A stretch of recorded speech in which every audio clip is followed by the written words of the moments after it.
Aleluia. Bendito é teu nome, Senhor.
Bendito é teu nome, Senhor.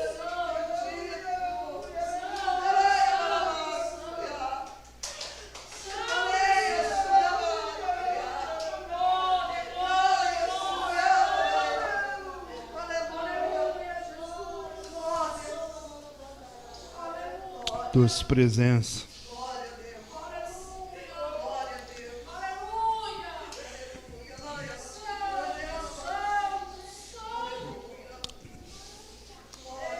Bendita a tua presença, Senhor. Presença santa.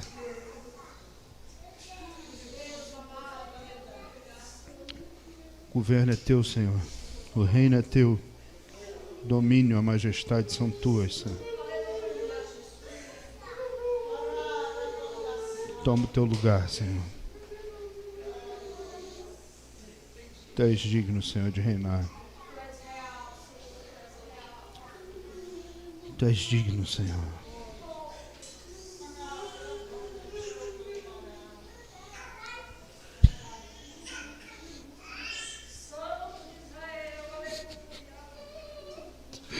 Quão grande é o teu nome, Senhor.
Bendito é teu nome, Senhor. O trono é teu, Senhor.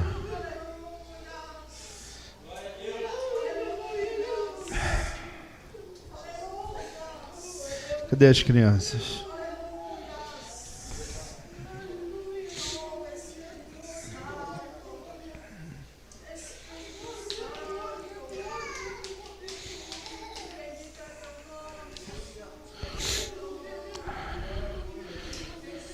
Nós abençoamos esses pequeninos. Nessa hora que eles vão para essa linha, seja o tempo em que o Teu Espírito move sobre a vida deles. Sela, Senhor, a mente e o coração dessas crianças, Deus, em nome de Jesus, para que eles sejam guardados, protegidos, Senhor. Que a mente deles retenha o que é bom e esqueça o que é mal, Deus, em nome de Jesus. Amém.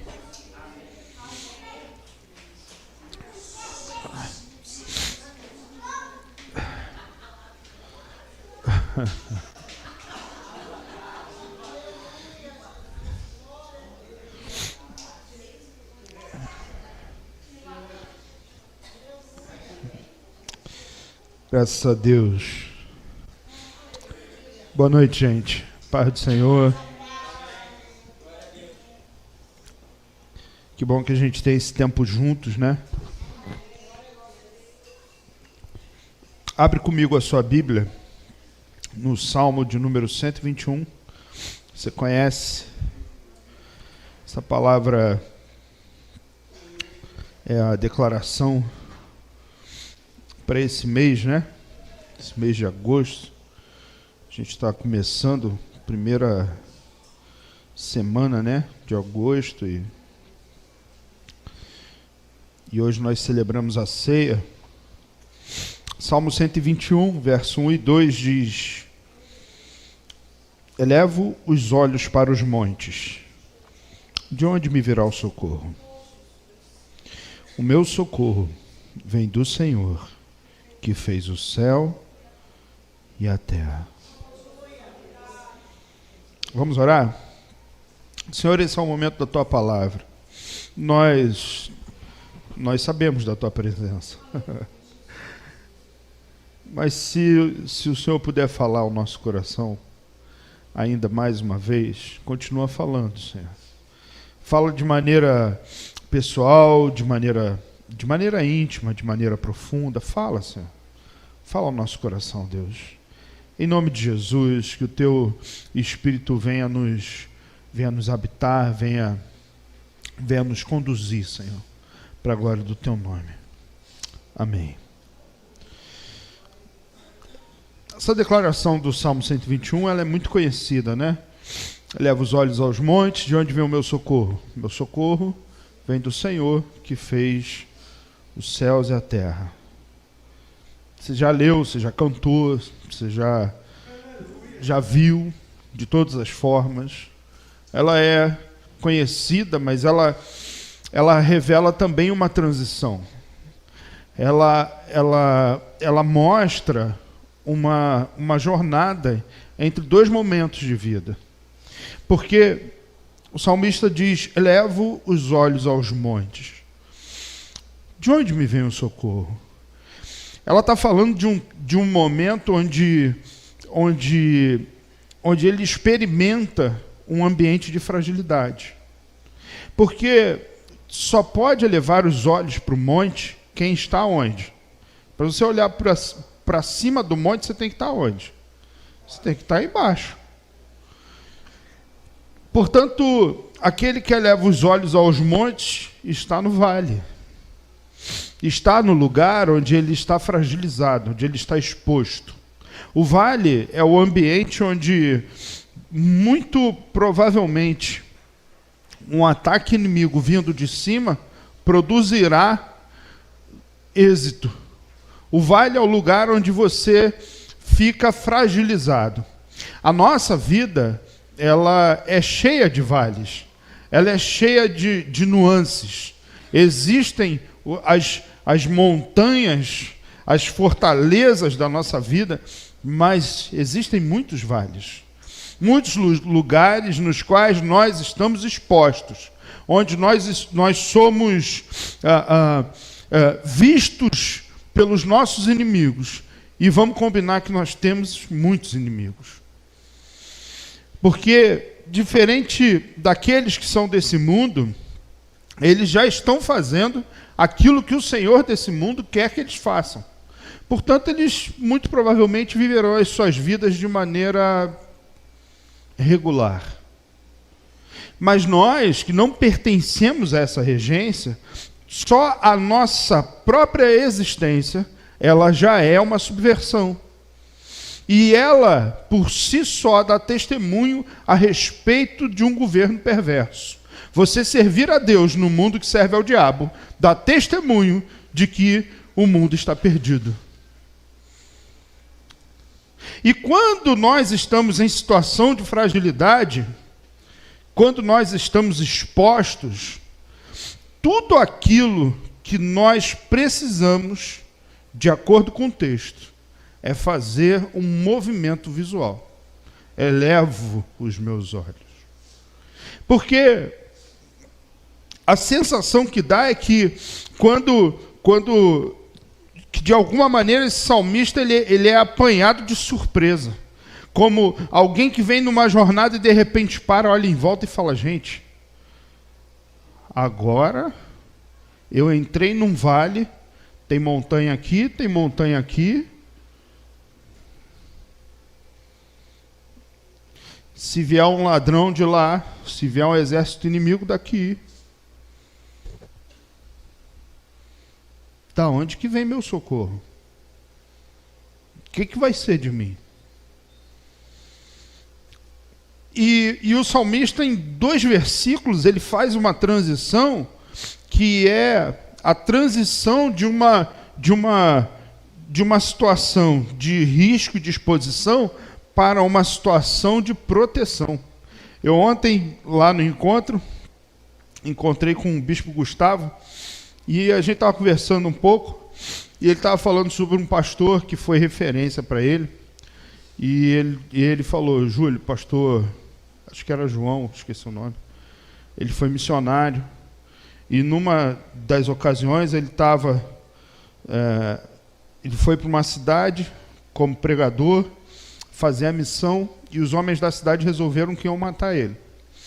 Então ele vindo pelo caminho, ele viu os homens vindo a cavalo na direção dele, e ele falou com Deus, Deus, o Senhor me mandou para cá fazer essa missão.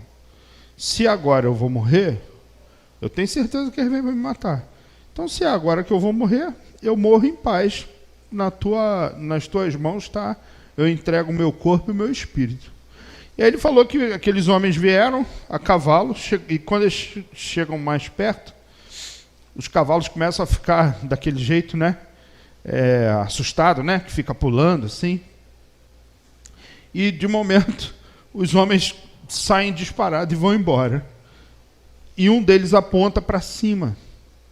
E quando ele olha para trás dele, em cima do monte, tinha um cavaleiro, num cavalo branco, com uma espada na mão.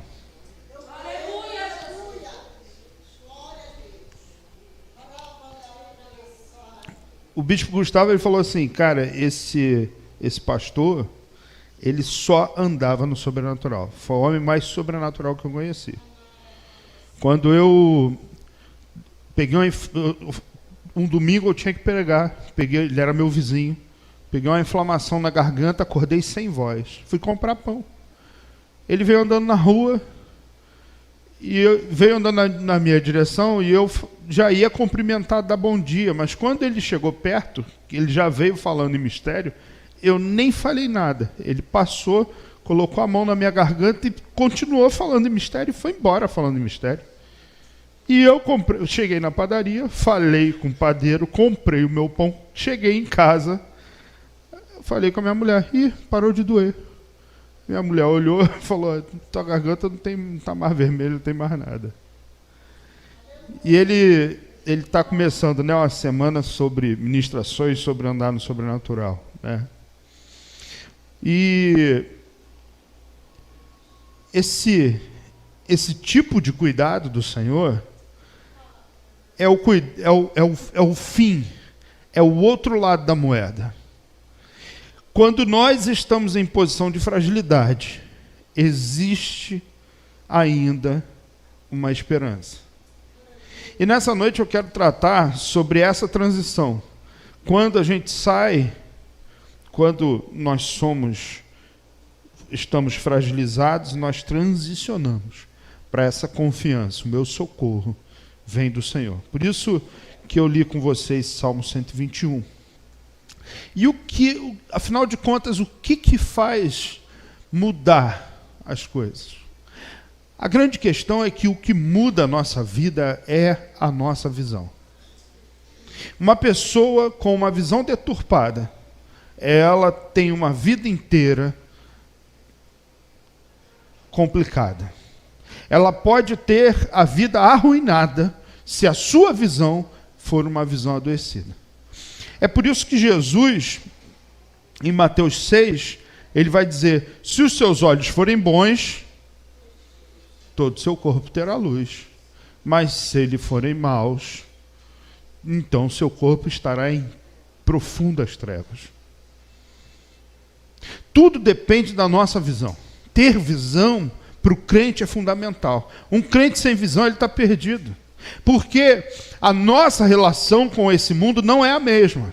A nossa maneira de interpretar as coisas não é a mesma. A nossa maneira de viver não é a mesma. Ou você vai dizer para mim que você vive do mesmo jeito que as pessoas desse mundo vivem? Que a tua esperança é a mesma esperança que as pessoas desse mundo têm? Não! Não é, gente. Quantas vezes nós somos salvos de situações, de circunstâncias, que para qualquer outra pessoa não haveria esperança, até que para a glória de Deus e para manifestação do cuidado de Deus, nós somos salvos. Quantas vezes? Quantas coisas? É porque a gente gosta de pensar no quê? Nas grandes coisas, quando Deus cura de um câncer, quando Deus... Mas quantas coisas, gente? Quantas pequenas coisas que vêm por divina providência. E às vezes a gente, na hora, olha e fala: isso aqui só pode ter sido Deus. E depois a gente... Essa semana a Fabi estava falando, queria comer aquele bombonzinho, um bombonzinho que é de chocolate branco, igual um beijinho de coco, que eu não vou falar o nome dele, porque está transmitido no YouTube o culto. Você sabe qual é o bombom que eu estou falando, sabe? Então, queria comer aquele bombonzinho e tal, tudo. E nós fomos para o encontro. Aí no final do encontro, né, a pastora lá presenteou ela com uma caixinha desse bombom. Ela falou para mim, mas ela comentou assim, a gente tomou um café, estou com uma vontade de comer aquele negócio. Eu, né, belo exemplo, né? Ouvi, né? Passou batido mesmo.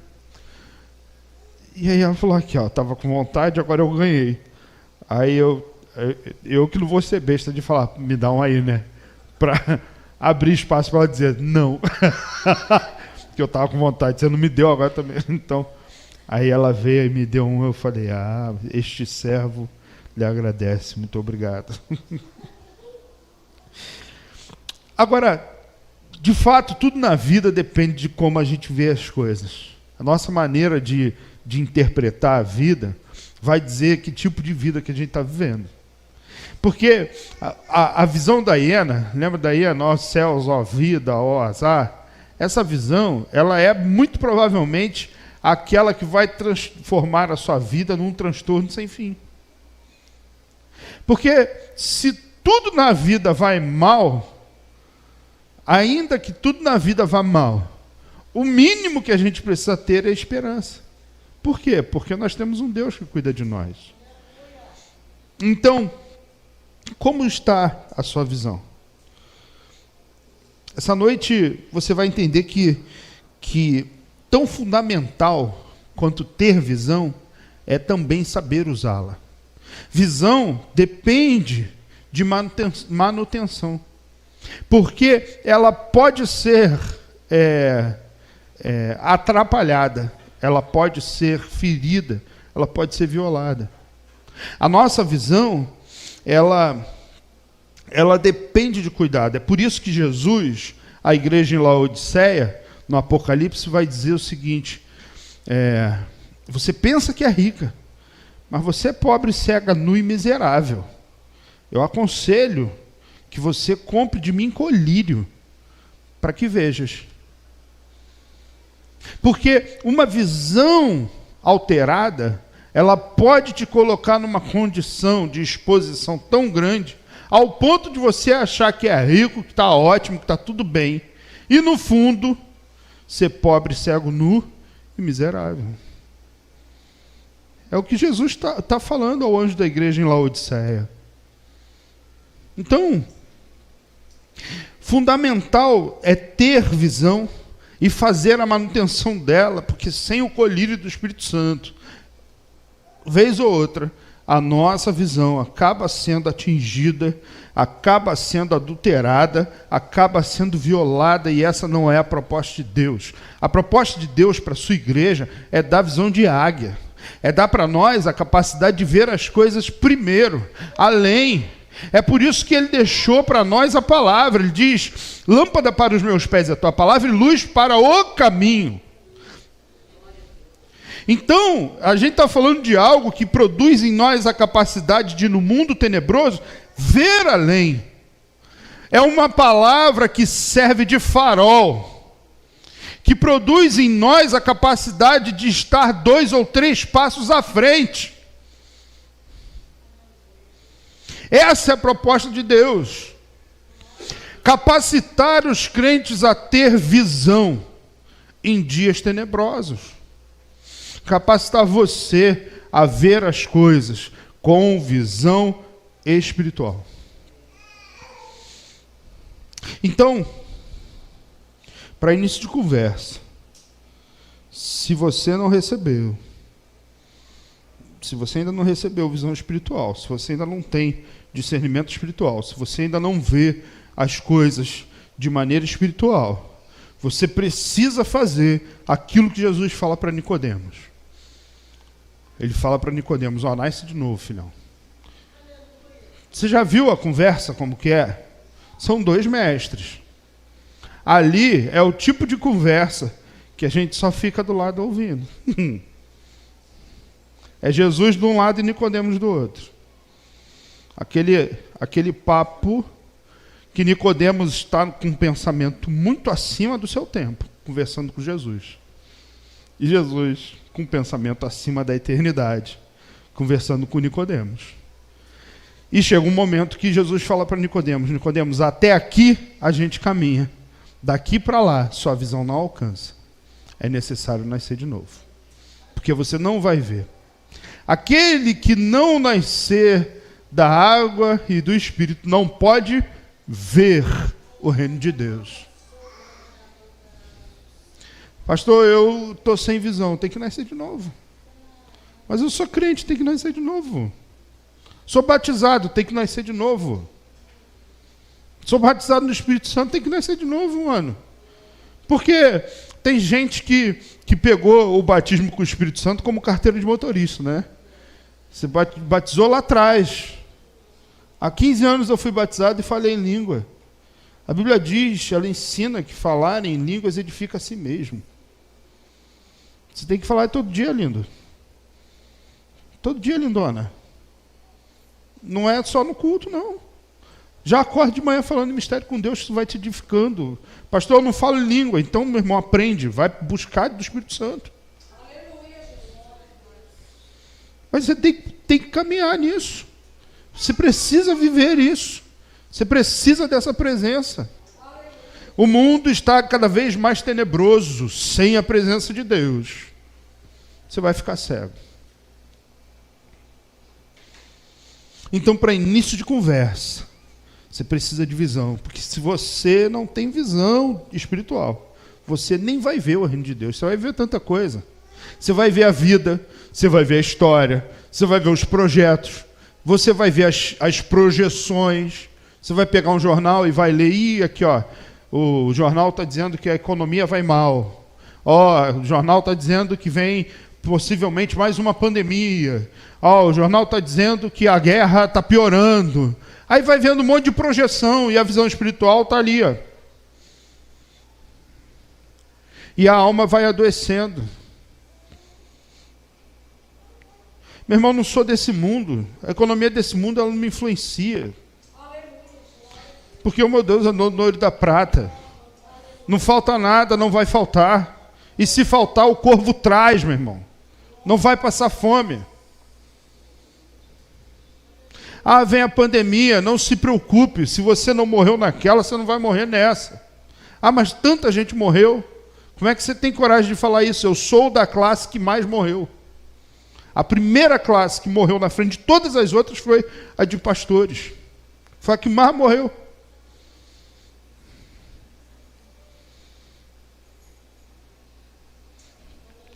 A nossa vida não tem relação com isso, gente. Os nossos dias são contados. Lembra disso? A Bíblia fala sobre isso. Não estou dizendo com isso que você tem que sair se expondo aí, não. Todo mundo tem que tomar cuidado. Tem que tomar vacina, tem que usar máscara, tem que tomar cuidado. Não quero que você seja leviano. Só que eu também não quero que você seja apavorado, porque você não é desse mundo. Você não pertence a ele. O governo que está sobre a sua vida é outro. Quantas coisas retidas, por que estão retidas? Estão retidas desse mundo. Não estão. Elas precisam ser liberadas no reino espiritual. Precisa entrar em juízo com Deus. Precisa dizer, Senhor, julga a minha causa.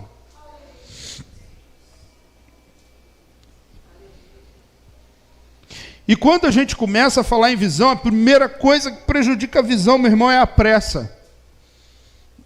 Já tentou procurar alguma coisa apressado? Você está em cima da hora para sair, está apressado. Some a carteira, a chave do carro, a chave de casa, a peça de roupa. Vai procurar. Em outro momento, se você tivesse procurado, você achava assim.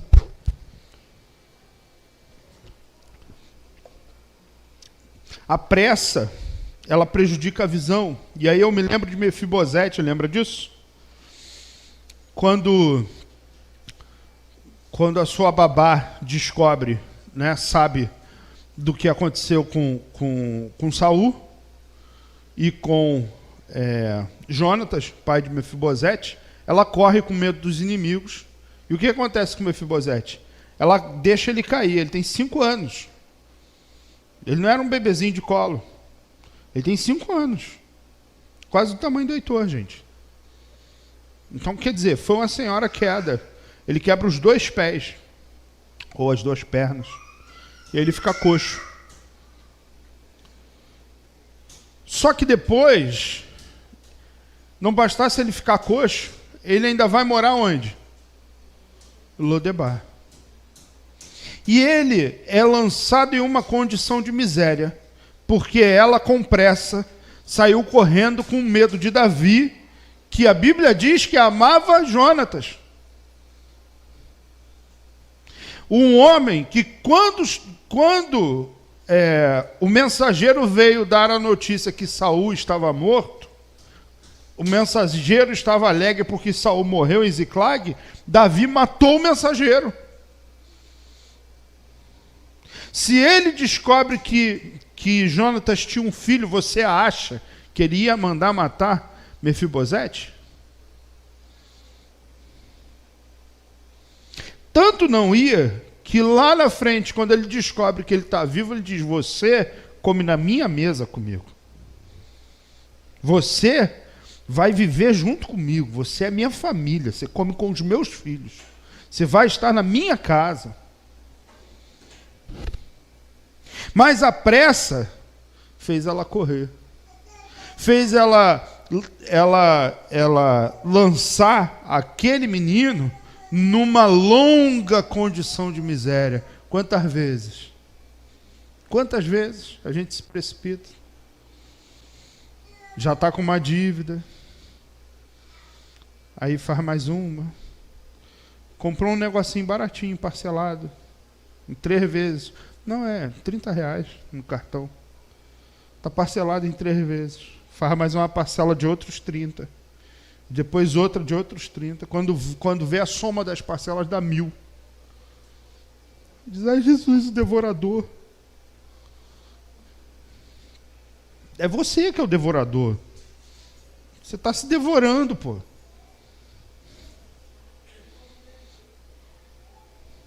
Porque, na verdade, a questão é que a pressa, a vovó já dizia, ela é inimiga da perfeição. A pressa, ela prejudica a visão. Eu me lembro, quando eu comecei a trabalhar no banco, qual é a primeira coisa que um pobre quer ter na vida? É carro, gente. Principalmente se tu tem que andar a pé, né? No sol, no calorão, no banco eu usava gravata, por isso que eu não uso mais. 10 anos, todos os dias de terno e gravata. Gente, se eu puder não usar nunca mais, eu não vou usar nunca mais. Só uso em casamento. Tá lá os ternos lá em casa. E aí, primeira coisa, eu vou comprar um carro. Primeiro anúncio, o primeiro carro que eu vi, eu comprei. Era um Corsa branco, com todas as características de um carro que já tinha sido táxi combatente, rodado. Resultado, comprei. Não tinha dinheiro, fiz um financiamento desse carro. Me endividei. O carro acabou na minha mão e o financiamento não. Sobrou boleto, faltou carro. O carro foi definhando. E depois, quando eu tinha que pagar todo mês, eu dizia, gente, mas por que eu fiz isso? Por que eu fiz isso? Eu dei graças a Deus quando eu vendi. Por quê? Porque a pressa, ela prejudica a visão. Quantas vezes a gente se apressa, se precipita. Outra coisa que prejudica a nossa visão, sabe o que é? É o medo. O medo, ele deixa a gente cego. Quando 2 Reis, capítulo 6, você vai ver a história do cerco a Eliseu. E Eliseu está dormindo. E aí o seu servo lá, o seu moço, né? Todo profeta tinha lá uma espécie de mordomo, né? Uma pessoa que servia, né? Ele estava ali para servir o profeta, fazer tudo que o profeta mandava ele fazer.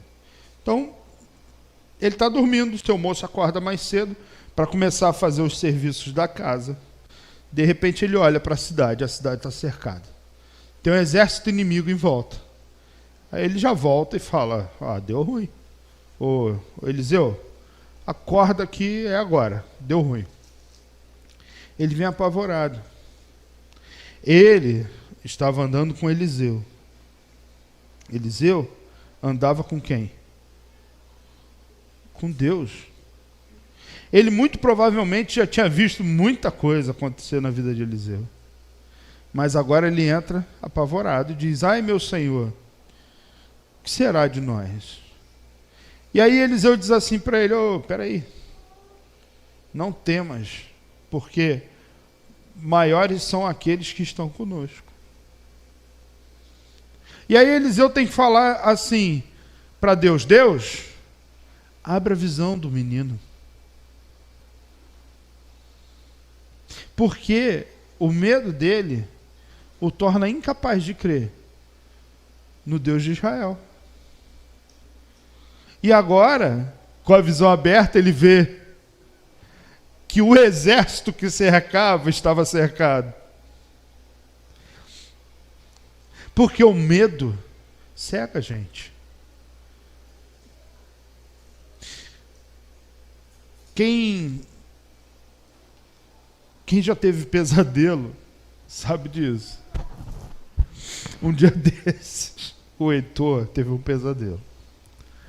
E ele acordou, eu tenho um sono muito leve. De dia não, de dia, se eu dormir de dia e passar uma banda do meu lado, eu vou continuar dormindo, mas de noite, qualquer barulho eu pulo igual um gato. Então eu estou dormindo, aí eu ouvi um barulho, falei, opa, aquele barulho de alguém pulando na cama, né? Falei, opa, aí levantei, na hora eu já tive aquela, falei, Heitor teve pesadelo, aí levantei e fui na direção do quarto dele. Quando eu estou saindo do meu quarto, do corredor, ele sai disparado do quarto dele e me vê de noite em pé. Apavorado, depois de ter um pesadelo, ele dá um berro.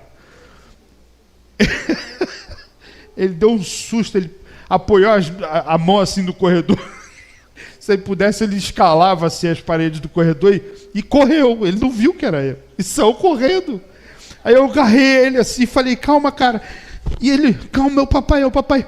Aí ele estava dentro de casa, gente. Estava seguro. Não fazia o menor sentido ter aquele medo. Mas ele estava com medo. Quem estava do lado dele era eu. Mas ele ficou cego de medo. E olha que lá em casa a gente deixa umas lampadinhas assim de tomada, sabe? Para a criança não... Mas o medo foi tão grande que deixou ele cego, ele não me viu. Eu sou pai dele. Tudo bem que eu não sou lá aquelas coisas, né, de beleza. Mas ele está acostumado comigo, né? Está comigo todo dia. O medo, ele prejudica a nossa visão. Quantas coisas a gente perde por medo? Quantas vezes a expectativa de Deus é que você dê um passo e você não dá? Quantas coisas deixam de acontecer? Quantos projetos de Deus deixam de se concretizar porque você tem medo? Quantas coisas? Deus está te chamando, Deus está te mandando ir, Deus está te dizendo faz, Deus te diz fala, Deus diz tem coragem. E aí você não tem.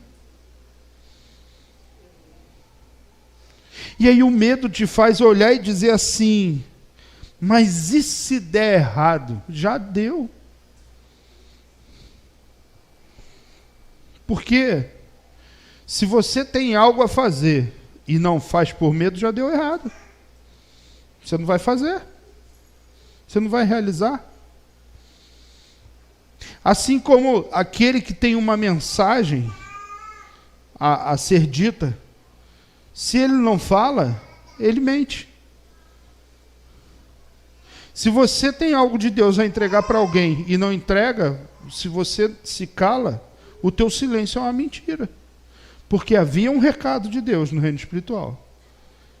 E aquela pessoa vai continuar no engano, porque você não falou. Por isso que quem pode fazer o bem e não faz, peca. E muitas vezes a gente deixa de fazer, por quê? Porque tem medo. O medo prejudica a visão. O medo para a gente, o medo trava a gente. O medo não nos impede de avançar, de progredir, de experimentar coisas novas. Quantas coisas novas em Deus você já poderia ter experimentado se não tivesse medo?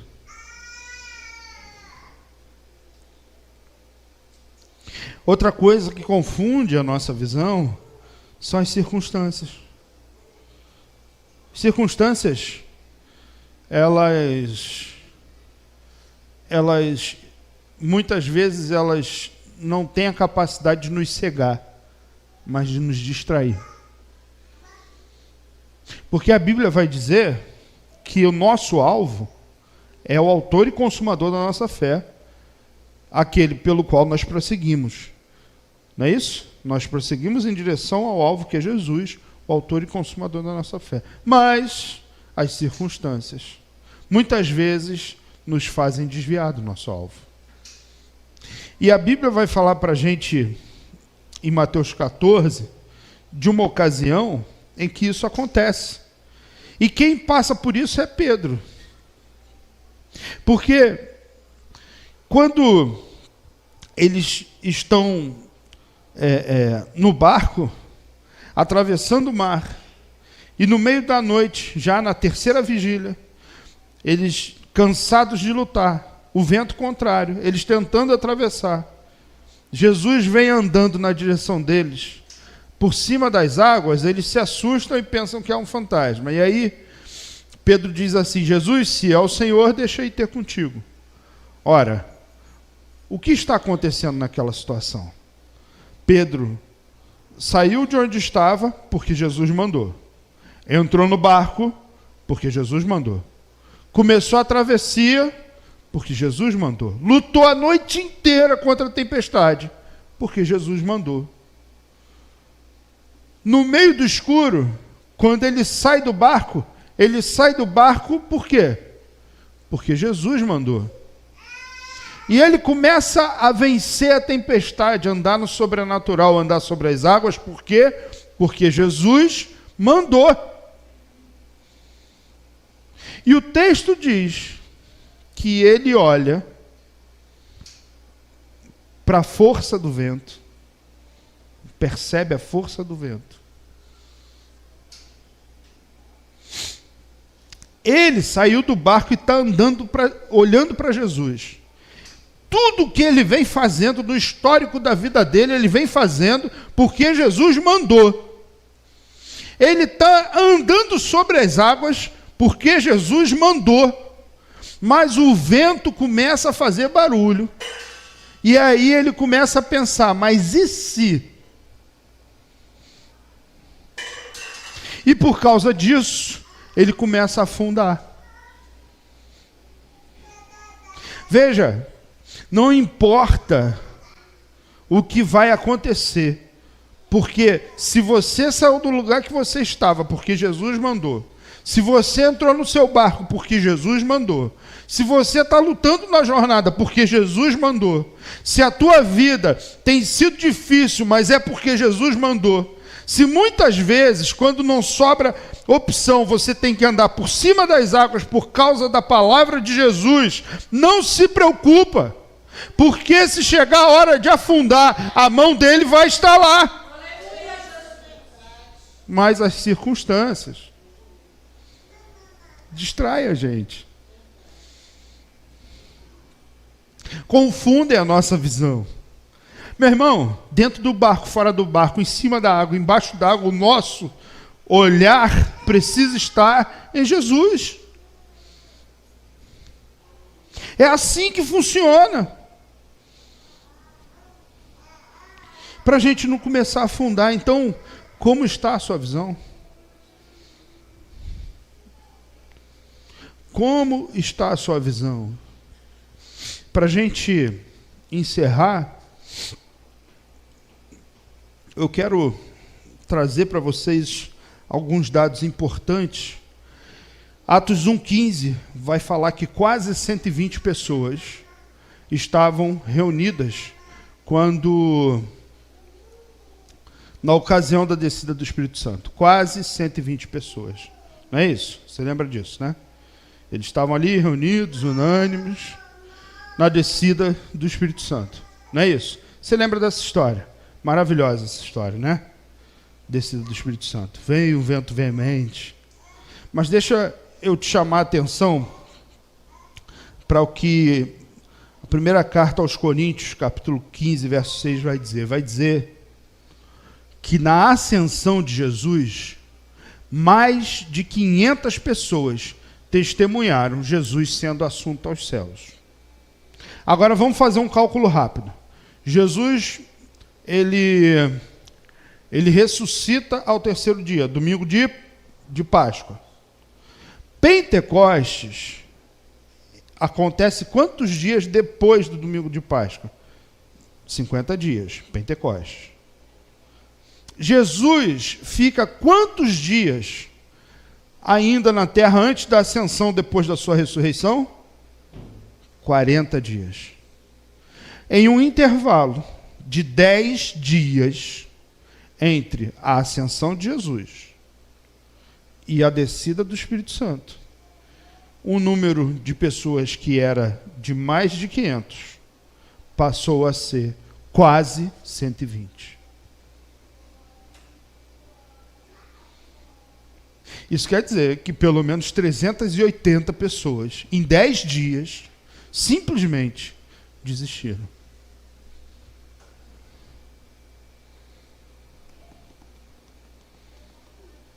Em 10 dias, simplesmente perderam a visão. Perderam o foco. Pararam de olhar para Jesus, o autor e consumador da fé. 10 dias. É fundamental, é essencial fazer a manutenção da visão. Como está a sua visão? O que você está vendo? Se a sua visão não está alinhada ao reino de Deus, se o seu foco não é salvar o perdido e o perdido está realmente perdido, então você precisa de colírio.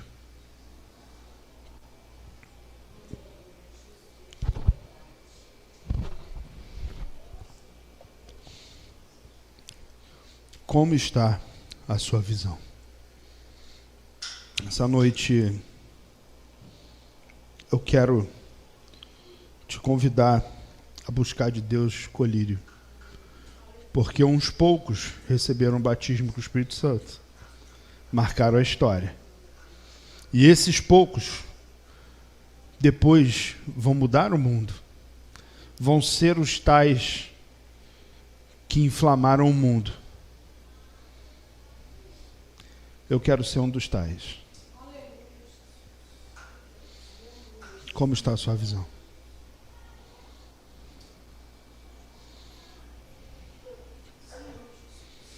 Vamos orar? Vamos nos colocar de pé.